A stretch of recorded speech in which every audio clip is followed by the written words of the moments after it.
All right, we're officially live here. Chris, welcome back to the show, man. How you doing? I'm doing awesome. Thanks for having me back. I appreciate it. Yeah, let's take a minute. I know it's been, I think, at least a little while since you've been on the show. Take a second and give us kind of the rundown on your career. I'll share, first that we met a really long time ago. Actually, at this point, was it 12 years ago or something? Yeah. Working for my very first tech startup that I worked for in sales, and that's where I met you, Chris. And we kind of ran into each other a handful of times over the years in Austin. But yeah, give us kind of the rundown on who you are and what your career's been so far. Yeah. So I spent 122 months carrying a quota as a sales rep and a player coach for like 3 of those years. I didn't get into sales until like later in life. It was a second career for me. So I was 34 when I started in sales, which is also kind of unique. And I never finished college. So I started at like below the bottom, like in the cellar, at like a straight commission 1099 place. And then I had Wow. a place that we worked at together that was like, I had to like work somewhere else for 3 years until I could get into like, the entry level of software sales. So, Yeah. but yeah, like I like to tell people I was a totally average sales rep. I had months and quarters where I was above 250% to goal and could do no wrong. And like when they'd hire someone new, they'd be like, sit next to Chris today and just figure out what he does and copy that. And Yeah. then one of my last months at HubSpot, right before I retired from sales, I finished dead last in my segment out of 100 reps. And Wow. I think some of the ramping reps even outperformed me that month. So I've been to the highest peaks and the lowest valleys, Yeah. and I left sales 4 years ago. So essentially retired from sales. I didn't have much of a plan, and I found my way into strategy consulting. So part of my history in sales, I worked at Outreach, I worked at HubSpot, selling sales tech to sales leaders. I loved it.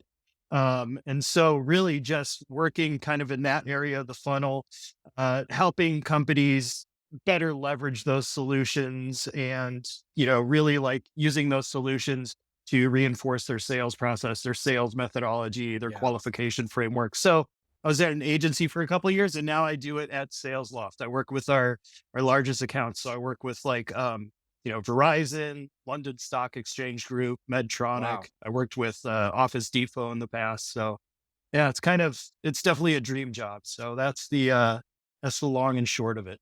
Yeah, I know from our prior conversations, we got into like your career as an entrepreneur before you got into sales and, bouncing back from that career, but then also just sort of your ability to get in the door at Yeah. these, top tier companies that have big names in B2B, like Outreach, like a HubSpot, even a Sales Loft, of course. Mhm. And I feel like there's a few others I'm missing, but yeah, tell us, I guess maybe a good starting point would be talk to us about how some of those opportunities came to be for you. Once you got into the industry and were, kind of working your way towards a goal.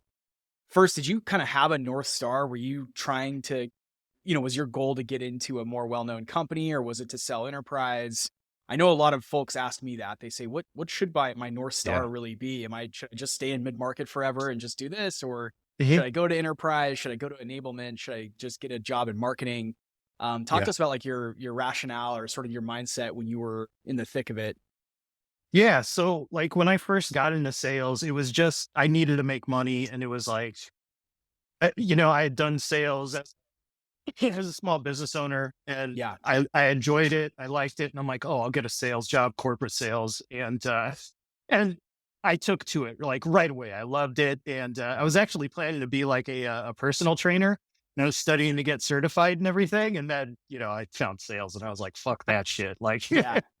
yeah, I can make real money doing this. But so very, very early on when I decided like sales is for me, I love it. I caught the selling bug and I kind of made a commitment to myself. I want to see how far I can take this sales thing. Like I'm gonna go until like I just reach a certain level that I can't exceed at.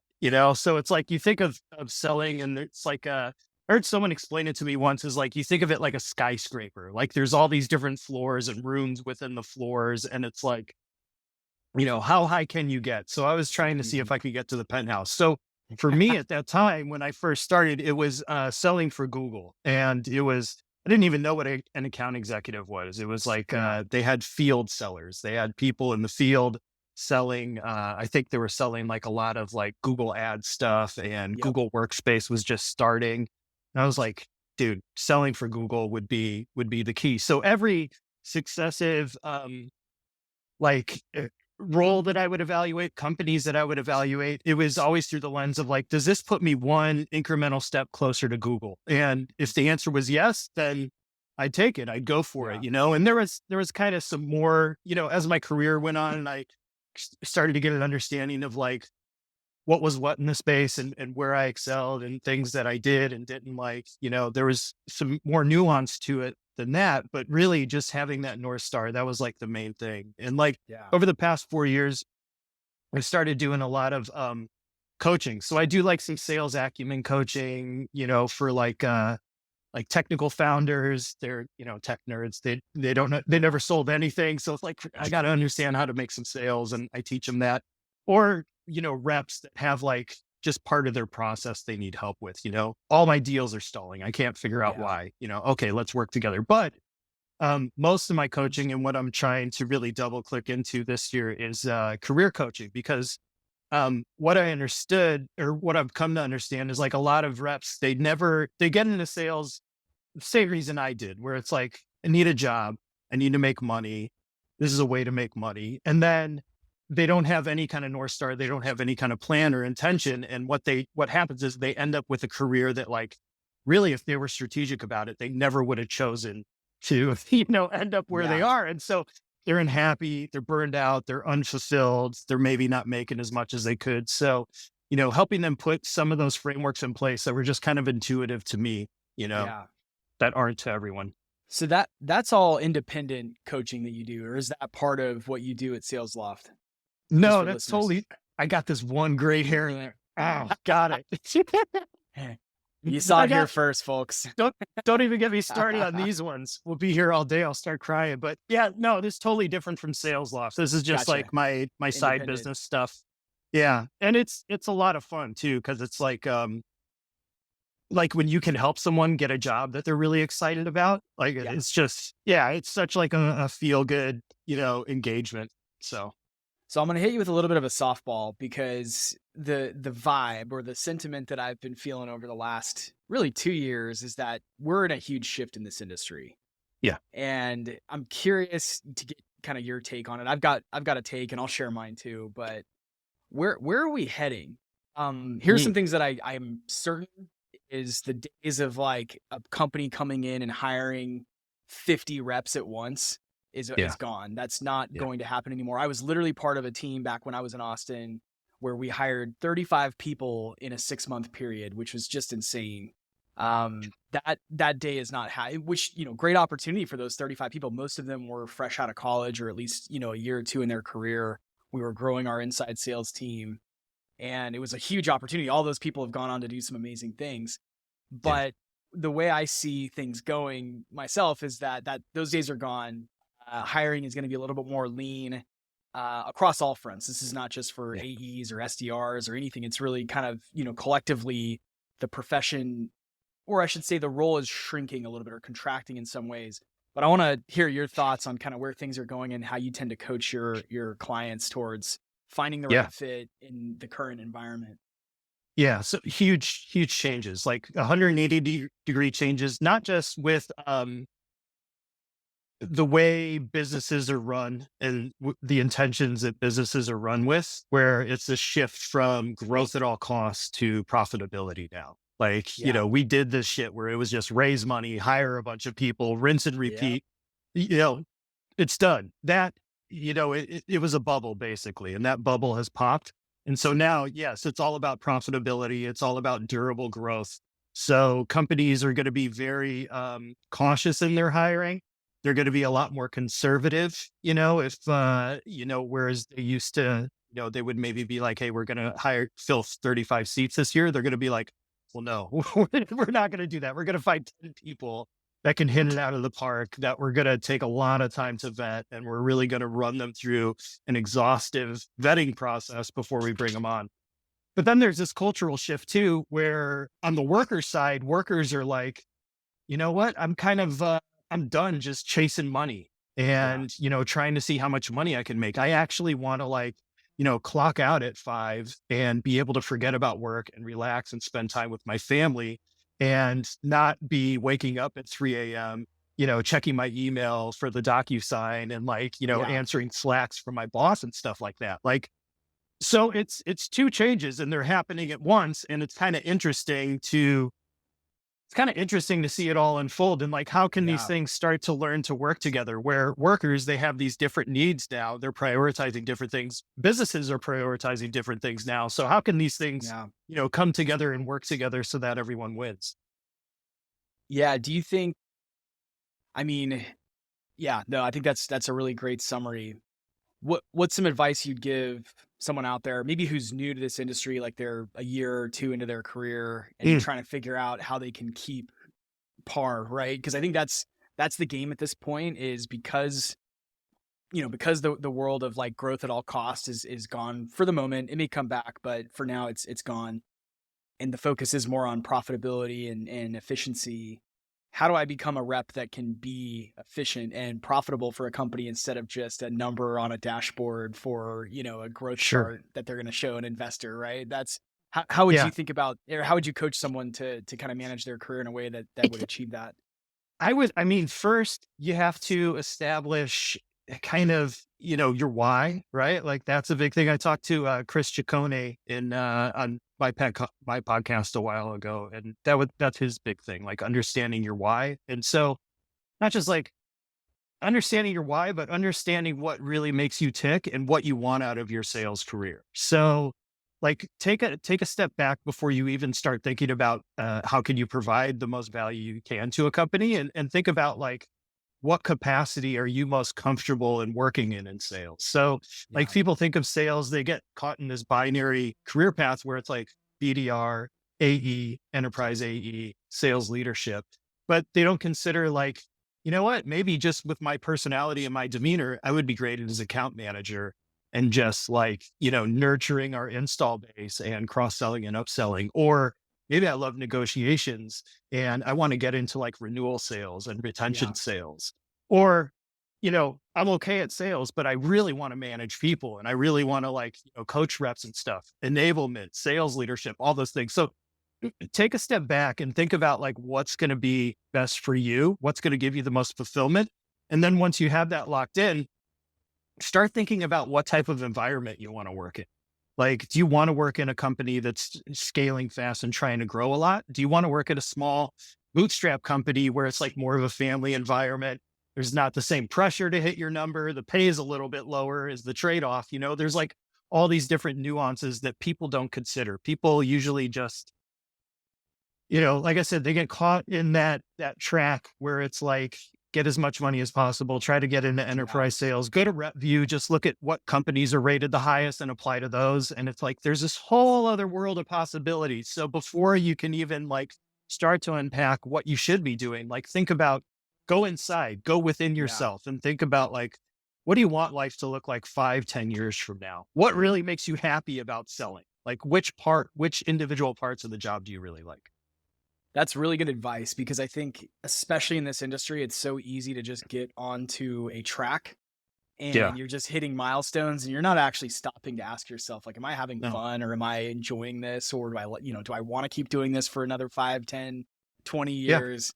It's just such an easy career to just fall in and say, oh, I'm on the track now. And Yeah. like the OTE numbers that people dangle in front of you can get kind of addicting, Oh yeah. and the title changes in some cases, or the company logo, and those things can really like captivate you. So I think Yeah. that's actually like really great advice, is to stop and say like, is this what you want to do, and what lifestyle are you looking for? Because that actually is going to matter more. Yeah. 10, 20 years into your career, Yeah. these lifestyle options are going to matter a lot more than titles, even Like, yeah, compensation, dare I say. like if you're 22 and you're single and you're living in, a 2 bedroom apartment with a roommate, like, do you think you're going to be in that same position in 10 years? Or are you going to have like a spouse and a Yeah. child and a dog, stuff like that. But the other thing that contributes to this is social media. So LinkedIn, Twitter, Yeah. Twitter. I mean, I've really come to like Twitter, but it is when you get into the sales community, it is a lot of like, look at my watch, look at my car. I made, $500,000 last year. And it puts you, if you're just an average schlub, like, trying to get to like, oh Yeah. shit, like getting to 80% is a chore for me. Like it Right. can be like demoralizing, but it also makes you think that like, oh, this is the only thing that defines success in this line of work. And and LinkedIn is it's very similar. Like, oh, I've been to 5 presidents clubs and all that stuff. And it's like, I mean, Jesse, you've been in sales about as Yeah. long as, or even longer than I was. And it's like, I worked at companies where there were 10 reps in my segment and only one made it to president's club Yeah. every year. And so it's like, if you have someone that's telling you they're going every year, it's like, they're an outlier. Like, don't compare yourself to them. Don't make yourself feel bad because you're not doing it. And don't feel like you have to do that to reach success. Like, it's okay to just be an average rep who, yeah, you're trying to be the best, but like, don't kill yourself if you're only able to get to like 88% Yeah. on the year and like, you're number 5 out of 10 reps. I have a confession to make. I've never been to a president's club, I and never went either. it's not for not putting numbers up. I'm not going to say every year. I've always been consistent to put numbers up. I was just telling you off air that last year was a pretty tough one for me. But Mhm. I've never attended a president's club. It always just worked out that the years that I really blew it up, I was at a startup that was in the Yeah. middle of rethinking how they do president's club. I got some better things in my opinion, like when I was the top performer at a startup a few years ago, and I just, blew my annual number up. I got a personal call from the founder on Christmas Eve, which was really cool. I think that means a lot more actually than going to Yeah. Cabo and drinking my face off and I don't know, doing Yeah. God Yeah. knows what else, right? And like, no disrespect. I think it's obviously really Yeah. cool, and if I ever get a chance, I'm gonna go. It's Yeah. funny every time I talk about presidents clubs to my wife, she's like, "That just sounds like would I have to come to that?" And she's, "Can they Same. just pay you the equivalent so we can go on a trip to some place we want to go and not, go get plastered in somewhere in Mexico or something like that?" So Yeah. yeah, I've never been to a president's club. I don't think it says anything about you as a seller if you haven't. In a lot of No. cases, these earlier stage startups, I think the trend going forward, again, because more companies are getting lean, more startups are launching, but the bigger players are hiring less. You're going to see Yeah. less president's clubs in the future anyway. I think for a Yeah. lot of the next True. generation of sellers, that's fine. They'd probably rather Yeah. have the commission money so they can go travel where they want to go and not have to Yeah. go spend a week with your colleagues drinking, Dude, I got a car one time. So Whoa. well, and so it's a funny story. So that first sales job, it was a startup. And so it was like every time you'd hit like a 50 block, like if you signed up 50 new logos, you got something. If you got to 100, you got something. No one had ever gotten to 200. And so it was like, okay, the first person to get to 200 is going to get this big mystery gift. Right. And so, I got to 200. I was the first one to do it. And, the CEO calls me out to his house and, he's like, okay, here's the deal. I can give you a bunch of cash or I can give you what's in my garage. And I'm like, show it to me. And he opens up the garage and it's this weird ass go-kart looking thing, like a car that looks like an egg and it's got 3 wheels. It's got 2 wheels in the front and 1 wheel in the back. And this guy was really into like electric cars. And this was, gosh, it was probably like 12 years ago. So it was before like, Teslas were mass produced and everything. They were still putting the Roadster out. And it Yeah. was something called a Triac. It was from a Chinese company that was making these weird electric cars for a little bit. And they produced 4 of them. Actually, 4 of them made it on the road. And so this was one of them. So I was like, dude, give me that weird, like, I can make money on my own, right? Like I'm never going to have a chance to have this weird car again. So I was like, yeah, I got this weird electric car. It would stall out randomly. If you were going downhill too fast, it would just totally cut out. And because it was electric, you couldn't hear it. And so you'd get to the bottom of the hill with like a bunch of traffic behind you. And You try to, in stick shift. Yeah. You try to put it in gear and it was like, fuck. And so it was like, and I actually sold it. I sold it to a guy who was converting a Porsche to an electric car. and just And he need was the like, components. he just needed the batteries. The batteries are Wow. the most expensive thing. And he's like, look, the batteries are worth 5,000. So I'll give you 6,000, 5 for the batteries and 1,000 for all the shit surrounding the batteries. It doesn't work. And I was like, cool. And I sold it. And that's what moved us out to Austin. So yeah. That's so those were the day I missed that wave. And you're reminding me of a story that our CEO at one of the startups I worked at in Austin told us. This is some fun tech history for people, especially if you're connected to Austin, Texas in any way. A lot of the talent in Austin, not all of it, Dell exists in Austin, and that was kind of the IBM as well, had a really long history in Austin since the 70s. But, between IBM, Dell, those kind of put Austin on the tech map. There was another company people have probably never heard of called Trilogy. And if you throw a rock around Austin, you're going to hit somebody who was an executive there. Like, especially if you're, talking to people that are high up in the tech industry in Austin. Yeah. If you trace their career back to the 90s, you'll see that they were all employed at Trilogy at some point. So I guess the guy, I think his name was Joe. He was the founder of Trilogy Software. And there was like a software, I honestly have no idea, maybe ERP or something. Yeah.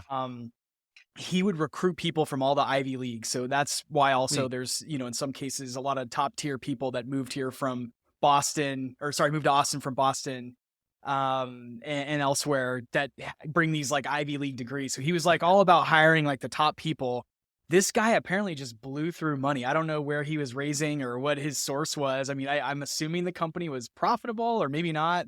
Probably wasn't actually. This was in like the mid to late 90s. But our CEO told us, he's like, the top rep one year, Joe, the founder, was like, hey, come outside right now. I've got something for you as the top rep. And he wheeled a boat around, like a wakeboard boat around, and just parked it and was like, that's your boat. And I was like, man, where did that happen? Like, how did I miss that curve? I mean, I'm just not old enough. I missed the, like, you get a boat if you are the top performer on the sales team era of selling in tech. Anyway, the company's gone, like totally folded and probably went bankrupt or something. I don't know all the details. I think you can look up Trilogy Software on Wikipedia, but the bottom line is apparently he was super generous with club. President's Club took the form of like boats and cars and watches and just like large quantities of random cash being thrown at people. I sometimes hope we get back to that era just because it was fun. Yeah. I'm trying to think and prizes, man. Probably the best thing. Did you ever work at a place that had a wheel you would spin? Yeah. Like, that was the best. Yeah, I feel like I won some like airline tickets that way before. I've had some decent spiffs, like usually just cash, but I've won some airline tickets. I want to say I won a TV once. Those days are kind of gone though. You don't hear about it as often. They are. Huh? Now it's like you get an Amazon gift card for $100 and that's like the spiff, but Starbucks, the airline tickets and TVs and of course electric cars. Those are fewer and far between. A boat. God, I wonder, like, because it's such an inconvenient thing. Like, you would have to know he was into boats for that to be like maybe he just. It sounds like the guy was kind of like a wheeler and dealer, so maybe he won a boat in a card game, and he was like, "I gotta get rid of this thing." Yeah, there was some tax write-off for him or something, But I always had like so many follow-up questions that I never got answered on that. Like, like what if you don't own a truck? How do you tow that boat home from the corporate offices? And by the way, Trilogy's offices, just again, for anyone in Austin, if you know where the Pennybacker Bridge is, there's like this business complex right across that Pennybacker Bridge on 360. And that's where Trilogy was headquartered. So for the listeners out there that know Austin, for some visual context, it was right there, like on the gateway to Westlake area. I'm sure Joe lived out in Westlake, hands down. And I have no idea what happened to the dude. He's probably on his island somewhere. Funny. So, shifting gears a little bit from spiffs. So we kind of now understand a little bit more about the direction things are going. Talk to us a little bit more about maybe some specific coaching conversations you've gotten into for folks on their careers. What kind of advice are you giving now to nail the interview, to nail the search, and generally stand out? I think the theme for last year from the folks I talked to it is really hard to stand out. It's very competitive. There's dozens of people going after one single job in tech sales. What kind of ideas do you throw out to your coaching clients to make sure that they stand out from the stack? Yeah. For the process we run, first it's like, let's look inward, like I was talking about, figure out what's going to work. Then let's figure out like your ideal company by size, by funding type. Let's figure out like the ideal size of a company for you to work at, your ideal role. Like let's look at other roles outside of BDR and AE. Let's think about all these other things. Um, and then once we have all that, we come up with a target list. And I tell them to keep it small, and people always push back because they get scared. Like the list is too small, but I'm like, no more than 12. And the reason is you're going to work your fucking ass off Yeah. to get interviews at those 12 companies. So step one, I have a whole cadence, but step one, day one, you connect with like a half dozen reps there and you ask them if you can get a referral in. After you sent that message to the 6 people, you locate who is the VP of sales, who are the managers working under them that would be hiring for this role, and you connect with them on LinkedIn. Don't message them. Don't do anything else other than connect, and spend 2 weeks just interacting with their posts and comments. So you want them to get to know your face and your name, basically, and to understand like you have a personality, you know about sales, you know about their industry, what have you. And after you've warmed them up for 2 weeks, then you cold call them. Yeah. I Wow. mean, we all know, go to Apollo, go to Seamless AI, go to Lucia, whatever it is, get the VP's cell phone number. I usually recommend doing this with the VP because they're going to set everything off. But if you wanted to, you could call the managers too, but cold call them and you say, hey, look, this is a cold call, but before you hang up, the only thing I'm selling you on is me coming to work for you. Can I Yeah. just get 20 seconds to let you know why I think I'd be a perfect addition to your team? And then you look at the job rec and you figure out like the things they're really looking for. And you come up with an elevator pitch that speaks to like, here's how I fulfill those things: industry experience, technical acumen, whatever it is. And then, you close them. You say, hey, so like I said, I don't want to take up a lot of your time, but I would like an interview. Have I earned the right to that interview? Now, if you cold call, if you, stalk someone on social for a couple of weeks, a VP of sales, and then you cold call them and you give them like a good crisp, cold call like that, like they're going to fall in love with you. They're going to say, they're going to get off the phone. They're going to go to like their entire sales organization. They're going to say, hey, I just got off the phone with someone who we're going to hire and they're going to be a fucking killer. And they're going to sell circles around everyone because they're hungry as shit to come work here. They really want to work here. So that's step one. Like, don't go to LinkedIn, click easy apply 12 times a Yeah. day and wonder why you're not getting calls back. Because I'll share this anecdote. This was a client of mine. It was a small startup, maybe like 2 guys. They want to hire a BDR, their first sales hire, so they Yeah. can focus on the product more. Totally unknown company. And I'm like, okay, well, I'll help you with the job description. You put it on LinkedIn and then I'll help you with some of the screening and interviewing. Yeah. I get a Slack from the guy 4 hours after we talk. He's like, I got to turn this shit off. It's overwhelming. I got 600 applicants already. So that's a completely unknown company for a real low level role that was That's not crazy. paying anywhere near market. And so you can think about, okay, let's say, a company like a Sales Loft that's hiring a mid-market AE, how many applicants are they getting? So what HR is doing, they have software like with AI baked into it, like we all do. Mhm. And it's, Yep. AI, here's our ideal candidate. Here's 10 resumes of our ideal candidate. We want you to screen out everyone that doesn't fit that. Well, you're just like, you're shooting in the dark at that point. You have no clue what they're looking for and what it takes to get through that system. Your chances are better at like winning the lottery. So like, Yeah. don't don't do that at all. If you're really passionate about working somewhere, do this thing where you're prospecting into them, you're giving them a free sample of your prospecting. And that's what's going to work. I had a coaching call recently with this guy and I told him to do just this. And he hits me up on Twitter 2 hours later. He's Yeah. like, hey man, I was all fired up after our call and I cold called the first VP that I thought of and we have an interview next week. And it's Wow. like, yeah, man, like I'm not making it up. Like it works. It takes, and that's why it's so important to really get that list right. Like really Yeah. hone in on like where you're going to be happiest and have the most success. And then once you have that, then it makes the juice worth the squeeze. It's like, yeah, any of these jobs would be somewhere I want to stay for 3 to 5 years.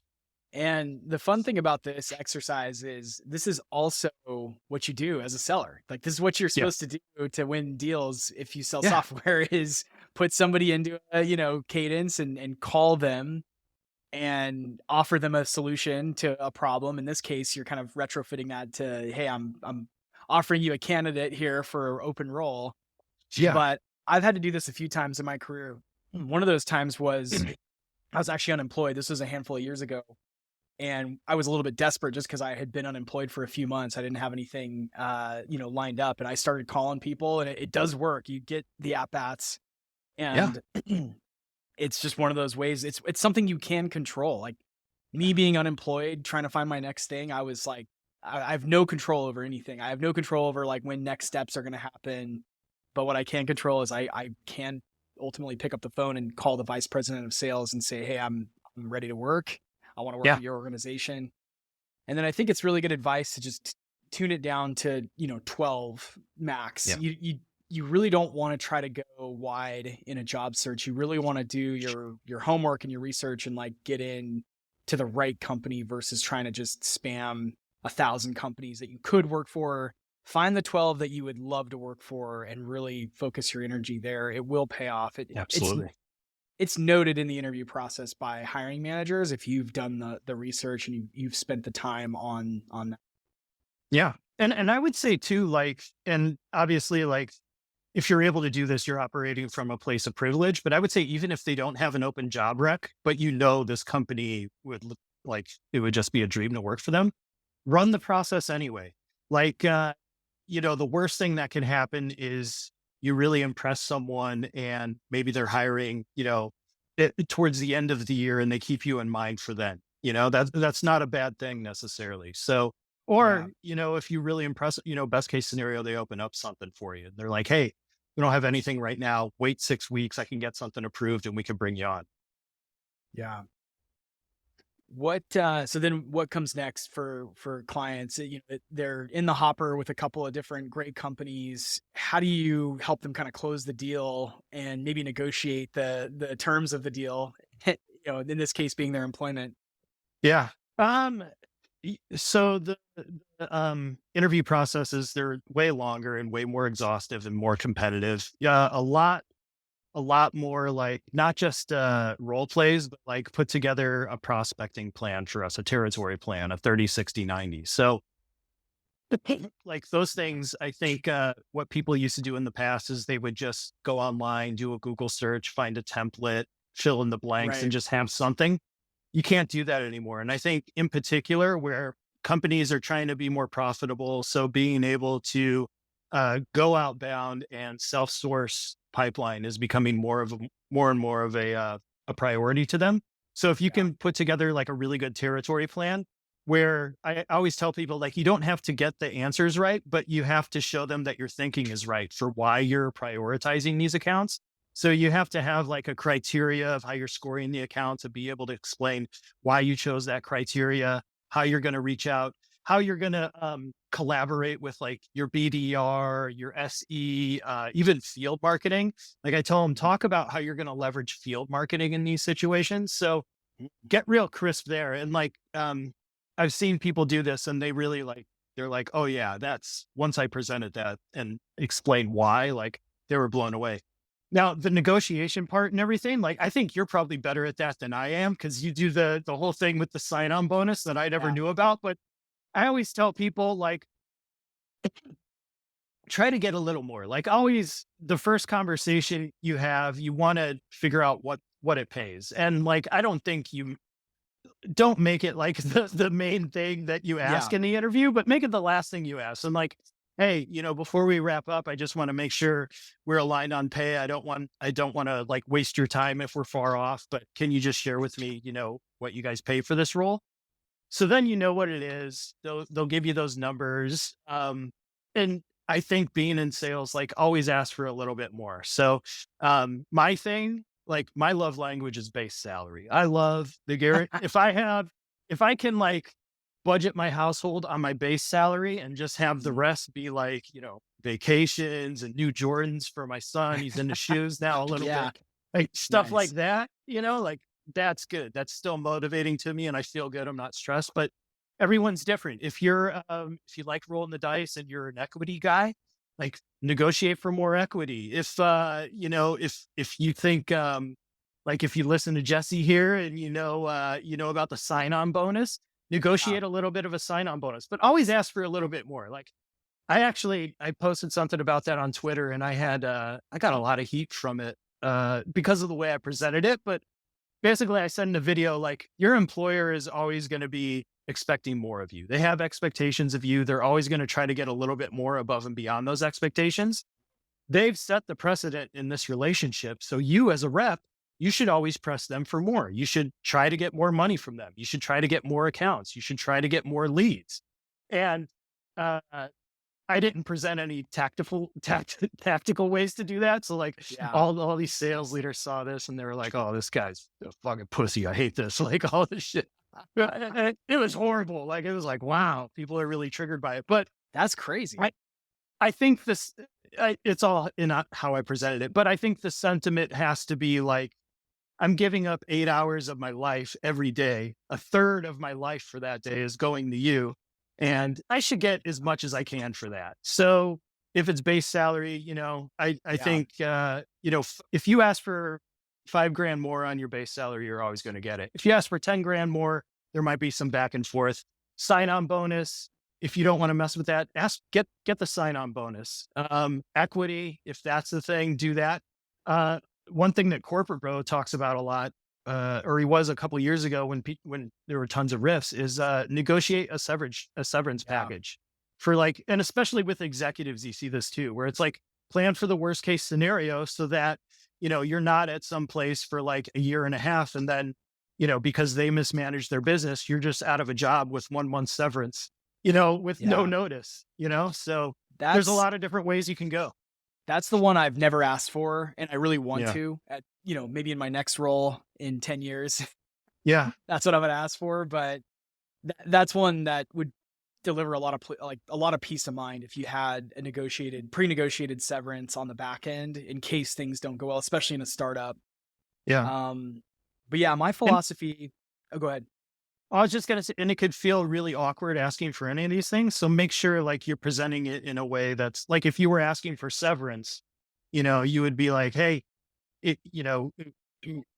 we're a pretty volatile industry. I'm not saying that anything, bad is going to happen here, but I do have a lot of responsibilities with a family and a mortgage and everything. So I'd like to prepare for the worst case scenario. So would you be open to negotiating a severance package, just in case? It would really help me with peace of mind. Like That's good. People have a hard time figuring out like how to position these things in a way where they don't seem like, they're going to think like, I know I'm going to get fired, or I don't know, stuff like that. Well, that one is uncomfortable because you don't want to make it seem like you assume something's going to go wrong. But the way you just worded that, and we're going to have to clip that and repurpose that because that was perfect. And then, for me, cash is always king, kind of similar to you saying you're a base salary guy. Yeah. Cash is always king. What I've found, just for listeners, if you're trying to negotiate equity, it's kind of an uphill battle, mostly because what I've learned is that hiring managers and exec hiring sponsors, if you will, they have a certain pool of equity typically, and they have to spread that around across a lot of hires. And the management folks are going to tend to get a higher, proportion of that just because that's part of the gig. Is if you're leading people, they want more skin in the game. But as an individual, if you're an individual rep, an SDR, account executive, enterprise account executive, sales enablement, something like that, it's going to be a lot harder to get equity anyway. So I wouldn't waste calories trying to negotiate that. I would focus more on getting a base salary, like you said, that can cover your bills and pay your mortgage and rent and all that stuff and keep you in a good, comfortable spot. You don't really want to try to negotiate commission because that's variable. And then the signing bonus, it's similar. Like the hard thing about that is just posturing it because you don't want to come across as greedy. You don't want to make it seem like, hey, I'm asking for this. I've had coaching clients in the past tell me how am I supposed to stare someone straight in the face and have the audacity to say, I need an extra $20,000 to start this role up front. Yeah. Um, and maybe you don't start at 20,000, maybe you start at 5,000, maybe you start at 10,000, right? I think it depends on Yeah. the role. For an enterprise AE out there, 20, 25, 30,000 is not off the table, right? You should ask for a figure like that. And the way that I always tell my clients to kind of address that is, hey, one, you're hiring a sales professional. You would want me to not leave a single dime on the table as I'm negotiating contracts on your behalf for your customers. Boom. Boom. So this is me showing you that I know how to negotiate. You don't have to Yeah. spell it out that way either, but you can kind of just subtly imply like, hey, look, I'm a top tier sales professional. I've focused my career a lot on the art of negotiation. And this is me, not leaving a single dime on the table, not leaving a dollar on the table, same as I would do with customer contracts on the other side. Yeah. And it's really hard to say no to that, because if they say no, like, oh, well, we don't really want a fierce negotiator, then that's also a red flag. Like, okay, well, I don't really want to work Yeah. at a company that's not help me get my commission paid, right? Or that's not Yeah. focused on the deals. It tells me that there's other focuses in the company, and it's not sales, right? So you can really kind of call their bluff. The other way you can ask for it is, every company really should. They used to do this, and this is like a thing that has kind of gone away, is when you're ramping up, you're supposed to be at your full targets for the first however long. Back in the day, if you talk to Yeah. like a more, tenured person who's been in the SaaS industry for 20 plus years, they'll say, oh yeah, we used to always get a draw. So for your first 6 Mhm. months, you were at your full on targets. And that practice just kind of went away. I think companies just realized there was so much demand to get into this business that they didn't have to pay that anymore. But Eh, you can ask for it as like, hey, I need a signing bonus to cover my first 3, 4, 5, 6 months of ramp. Yeah. And here's what my ask would be on that. And it would be this amount that is fair. It seems fair to me to cover, the costs, or to cover my costs while I ramp up to full commission in the role. So there's a few different ways you can do it, but those are some of the best ways. And honestly, it's an awesome thing. If you can start a job in your first payroll, you get an extra 5, 10, $20,000 deposited before you've even really dug in.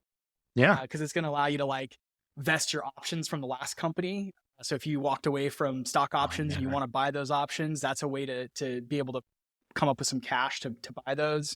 Hell In my yeah. case, I usually use it to pay off some credit card that I've been riding along on Mm. for something. But Mm. yeah, that's me. I'm a big credit card points guy. So anyway, yeah, I'm all for like the negotiation side of things, but and it's such an important part and delicate part of like the sign on process when you're jumping to a new job. I love the point you brought up, that like it's a good pressure test too, to see how they react. Like Yeah. there is this thing in sales, kind of a toxic thing. You don't see it everywhere, because of that. But like if you talk about how base salary is important to you, and that's, like a real big driver for you, like they use that to gaslight you sometimes. And they'll be like, oh, Yeah. aren't you confident in your abilities as a sales rep? Like if you were confident, you'd want to be 100% commission, uncapped commission. And it's like, no, dude, like, Yeah. like I think the last stats I saw from RepView was like, I think only like 40% now of sales Wow. reps are like hitting their quota year over year. It was 28% at one point, but now it's 40%. So it's improving, but it's like, they give you that OTE and it's like, okay, it's, 85 and 85.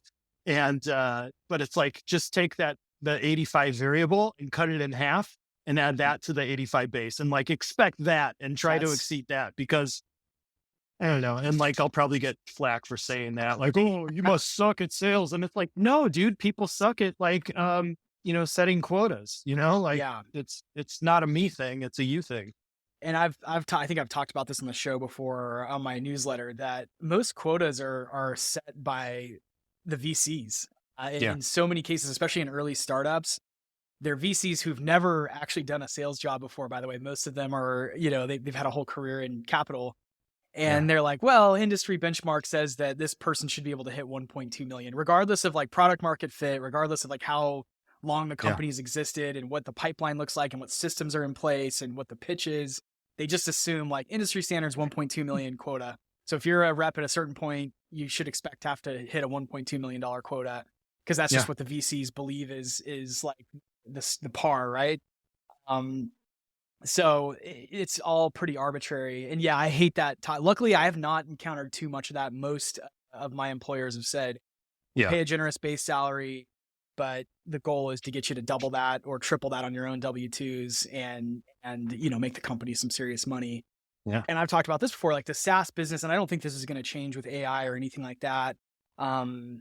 You can, make a significant multiple on your revenues in this business because of the innovation curve, because, and now it costs even less to build a technology product because of AI.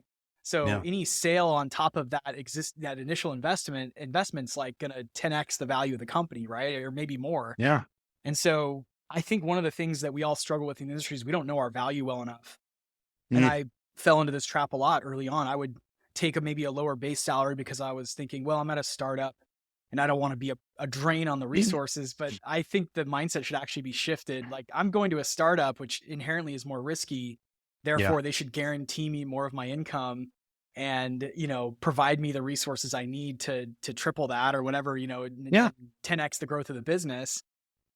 That's a common one that I think people should really train in their mindset, is to think about, like, your value is pretty high in a technology business because every sale you get will dramatically increase the valuation of the company and ultimately the wealth of the founder too, because they own, 99% of the company in some cases, or 95 or something, depends on the company. But yeah, that's, an important part of, like, knowing your value and coming in and getting yourself a comp plan that makes sense. Absolutely. Yeah. Mitigating that risk. That was the perfect way to put it. It's risky for me to come work here. So I want to mitigate as much of that risk as possible. And you're right on when you say, like, OTE is kind of a false metric. You have to be really careful if someone's dangling a 300K OTE in front of you. It's probably too good. Like, the reality is there's, I'm going to get heat for saying this too. There's very few people that consistently make 300K in this business. I'm not saying they don't exist. I'm not saying I don't know people that do that. But the general, percentage of people, it's going to be hard to get to 300K. It's going to take a decade plus in this industry to get there. And even then, consistency is going to be really hard. Like, to do that year over year over year over year is going to be pretty hard. Like, you might have a few years where you do it and then you slide back to something else below that, right?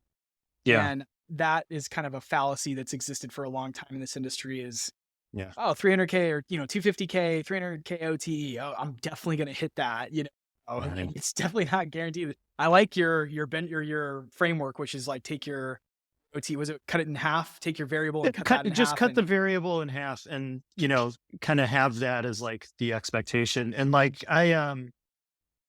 like, it circles back to some of what we were talking about on social media, like especially on sales Twitter. It's like, you would think that if you're making less than 300,000, like, you would think you're the only person in the world not doing that. I would say, like, to get a real deal understanding of this, like, find someone in their 50s who's been in AE since they got out of college, and, like, just talk to them and be like, hey, does everyone make $300,000 and go to President's Club every year and, like, live in mansions? And it's like, no, like, it's mostly normal average sales reps. And, like, you'll have some phenomenal years where you could do no wrong. And then you'll have some years where, like, you're just thinking, like, man, I probably should have gone to work at the post office, like my mom said after high school, like, I'm not good at this. So, like, just, you gotta stay even and level.